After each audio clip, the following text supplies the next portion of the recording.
Mike Tomlin wants the football. He wants his defenders to get the football. That's it. That's the only explanation anyone needs for the way this defense has been built to date this offseason. Good morning to you. Good Tuesday morning. I'm Dejan Kovacevic of DK Pittsburgh Sports, and this is Daily Shot of Steelers. Comes your way bright and early every weekday if you're into hockey and or baseball. I also offer daily shots of Penguins and Pirates in the same place that you found this for the second consecutive day. Yesterday out in Phoenix, Tomlin spoke with reporters.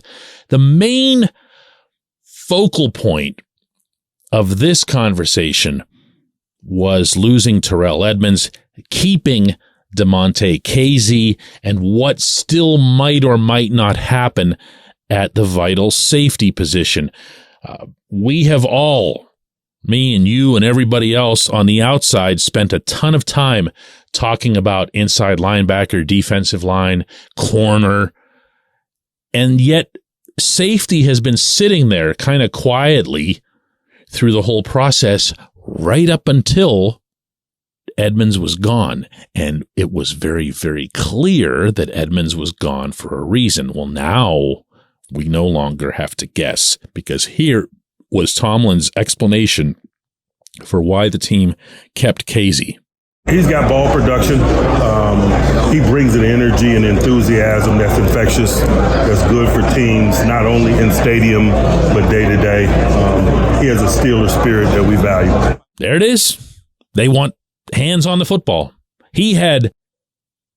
Tomlin got 20 interceptions out of his secondary last season, tying for the NFL lead. And it either wasn't enough, or he's trying to find them in different, maybe less predictable ways. He didn't rule out the return of the three safety system. In fact, he went out of his way to state that the Steelers are going to continue pursuing an additional safety either through free agency or the draft. And he described the type of player this way, as related to the old school concept of strong safety versus free safety.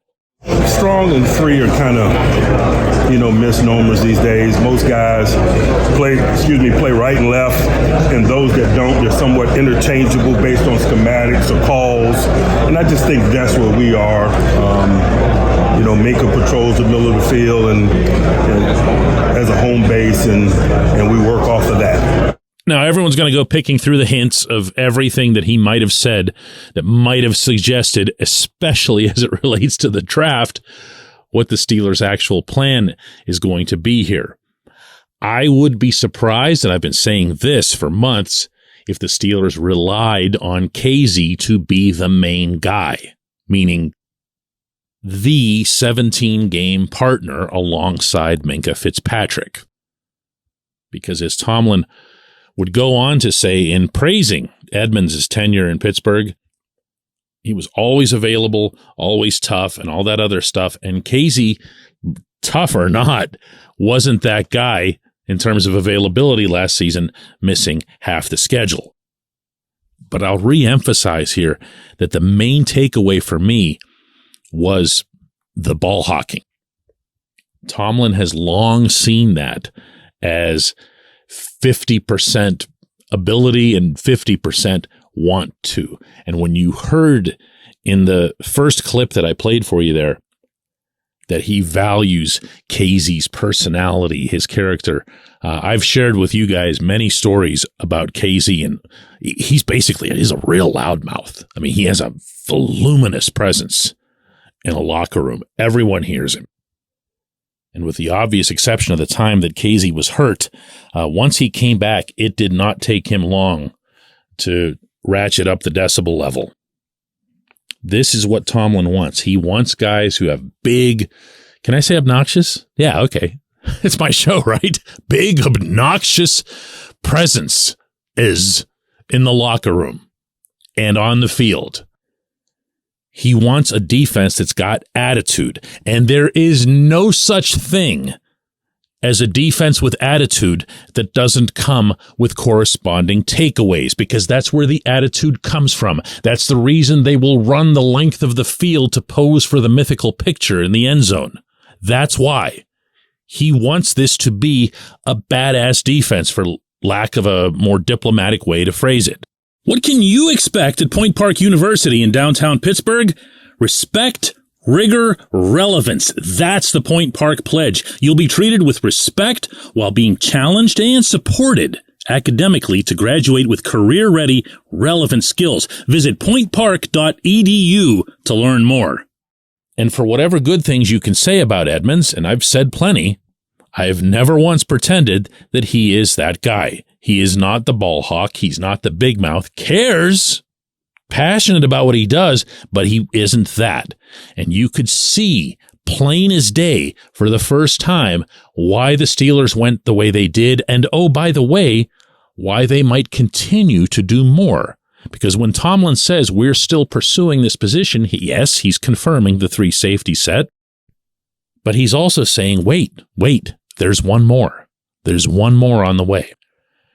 He didn't try that standard sports executive bluff about saying, well, we really believe in Trey Norwood, or we really believe in so-and-so who's somewhere deep on the depth chart. No, he said we're going to go get somebody. And you can be very sure it's going to be somebody who will chase the football down. The other thing that this makes me wonder, though, I have to throw this in parenthetically before we go to break.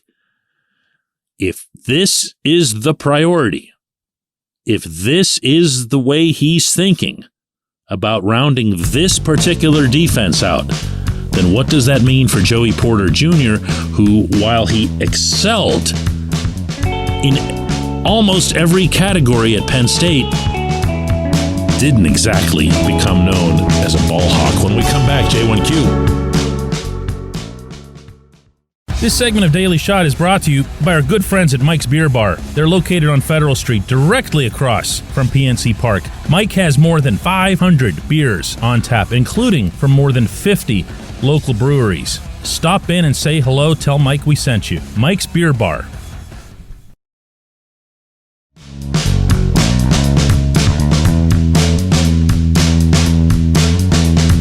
Today's J1Q comes from Brad, who says, is the 3 safety set a way to capitalize on the current market prices for safeties and put an effective defense on the field with a collective reduced cap hit? Dude, it sounds like you're onto something, but I'm not so sure that's what the Steelers would be doing. If you think about the construction of an NFL roster, of course you have to think about the way different positions get paid, most notably the quarterback. Once you have the quarterback's salary in place, or in the Steelers' case, since they have the highest paid backup in the NFL, did you know that? In Mitch Trubisky, you have to think about what that position overall makes.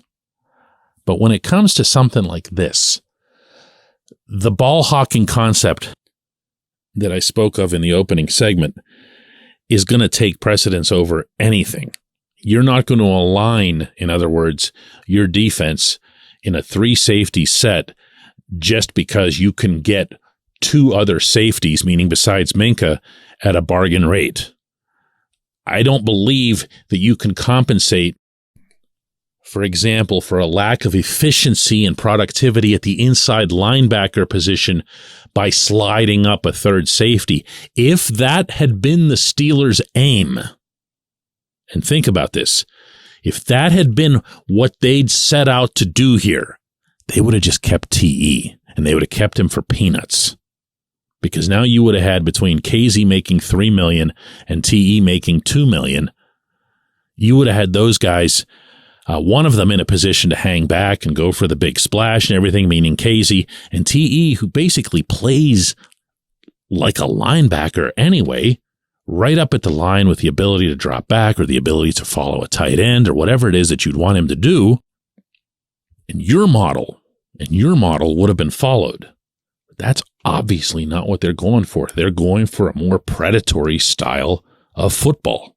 They're going for take care of business up front, especially in the interior. Stop the run, first and foremost. Make sure you're sealing the edges even with your pass rushers. These new inside linebackers, unlike most of the previous inside linebackers, make the tackle when the defensive front doesn't. And from there, utilize these multiple and 1 extra safeties to handle whatever other business needs to be handled in terms of pass coverage. Now, if that sounds like taking a backdoor approach to replacing Ryan Shazier all these years later, well, maybe that's it. Maybe that's it, because for whatever you can say about the new guys that the Steelers have brought in at inside linebacker, nobody's confusing them with anybody who'd be elite in coverage or being one of those, well, Shazier-type linebackers who can go sideline to sideline, eating up screen passes. By the way, the one thing that Devin Bush was really good at. And they'd instead have another secondary guy doing that. Ooh, this is all so fascinating. But just seriously, guys, between the free agency, the draft, and this little bit of intrigue with the safety position, I am just really interested to see how this plays out. I appreciate this question. I appreciate everybody listening to Daily Shot of Steelers, and we'll do another one of these tomorrow.